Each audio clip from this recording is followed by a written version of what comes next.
Lyhdyssä. Kuule, mä en lähde täältä ennen kuin sun kengänkuvas ilmestyy mun takalistoon. Kaupan seinällä. Ja poltin siellä kätenikin. Ja näin, olkaa hyvä, toivottavasti maistuu.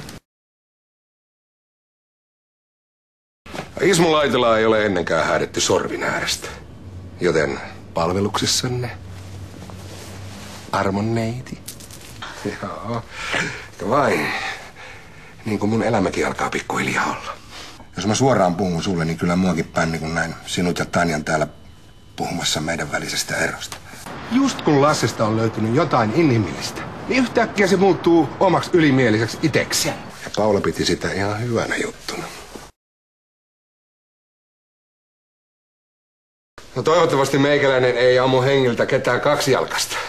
No tää Julia, tää kyttää vaan Tanjan rahoja. Saanko esitellä?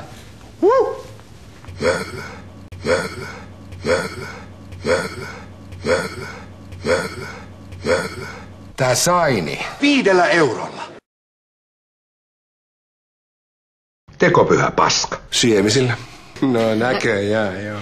Vaikka meinasin kyllä aluksi kieltäytyä moisesta säälitarjouksesta. Mutta on vaan niin hirvittävän vaikea puhua omista ongelmistaan täysin ventovieraalle ihmiselle. Kuules tyttö, älä sinä nyt... Mitä? Häh? Mitä? Häh? Mitä? Häh? Mitä? Häh? Voit sä antaa mulle ihan syyttä. Mitä? Häh? Haluut sä turpaas? Haluut sä turpaas? Haluut sä turpaas? Haluut sä turpaas? Haluut sä turpaas? Haluut sä turpaas?